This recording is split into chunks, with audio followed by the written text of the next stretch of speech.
মানে হোক সমস্যা নেই, হোক এই বিষয়ে জানার দরকার। না, ভিতরে যখন উনি ঢুকে যাবেন তখন তো উনার বাম হয়ে যাবে।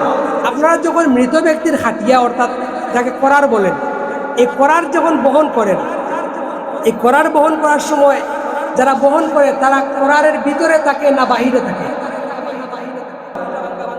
জি, ভিতরে ভিতরে থাকেন। আচ্ছা, তো অনেকেই আমিও দেখেছি ভিতরে থাকেন। ফাতাওয়ার কিতাবের মধ্যে পাওয়া যায় যে আমরা আমাদের মৃত ব্যক্তির ডান সাইডের যেই কোরআনের যে পায়া আছে, এই পায়াটাকে আমরা আমাদের ডান কাঁধে নিব। কোন কাঁধে?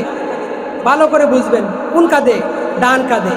ডান সাইডের পিছনের যিনি তিনি তার ডান কাঁধে নিবেন, বাম সাইডের সামনের যিনি তিনি তার বাম কাঁধে নিবেন, বাম সাইডের পিছনে যিনি আছেন তিনি তার বাম কাঁধের মধ্যে নিবেন। এখানে সমস্যা হয় এই জায়গার মধ্যে, এই যে ডান এবং বাম বলা হয়, ডান এবং বাম বলতে গেলে দুইটা কথা আসে। হয় আমার ডান হবে, অর্থাৎ যারা বহনকারী তাদের ডান হবে, অথবা মৃত ব্যক্তির ডান হবে। আর যদি উভয়টা দেখতে যাওয়া যায় তাহলে দেখা যাবে যে উল্টো হয়ে যায়। মৃত ব্যক্তির যেই সাইড ডাইন, এই সাইড হলো এই বহনকারীর জন্য ডাইন না বাম? বাম। মৃত ব্যক্তি যখন মৃত ব্যক্তির যে ডাইন সাইড, এই ডাইন সাইড হলো আমরা দেখি যখন তখন দেখা যায় এটা হচ্ছে বাম সাইড। কারণ একজন মানুষকে যখন এভাবে শোয়াবেন, জি জি জি ডাইন, জি বাম। কিন্তু আমি যখন দেখি তখন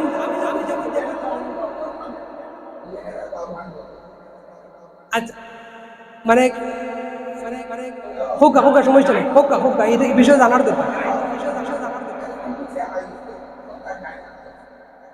না, ভিতরে যখন উনি ঢুকে যাবেন তখন তো উনার বাম হয়ে যাবে, বাম জি ডাইন। তো আমরা অনেকেই ডাইন বাম না বোঝার কারণে আমরা মনে করি বেড়ার মধ্যে পড়ে যাই। না না না, এটা নেই।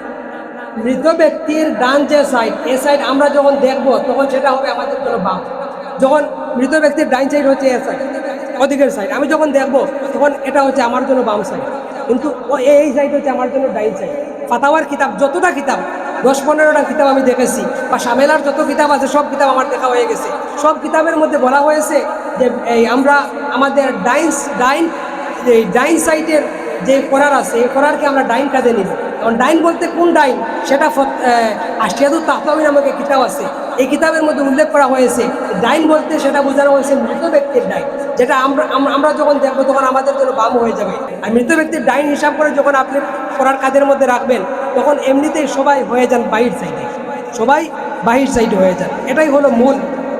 এরপরও যদি আপনারা, আমি আমার কথা বলছি না, আপনাদের যাকে পছন্দ হয়, আমার কথা যদি আপনাদের পছন্দ নাও হয়, আপনাকে যাকে পছন্দ হয় পড়নেওয়ালা বড় যে কোনো ব্যক্তিকে আপনি জিজ্ঞেস করবেন, দেখবেন উনি ওই কথাগুলো বলবেন। কারণ আমি আমার কথা বলছি না, কিতাবের কথা বলছি। আর আমি যে কিতাব বলছি আমাদের উস্তাদরা ওই কিতাবগুলো বলছে।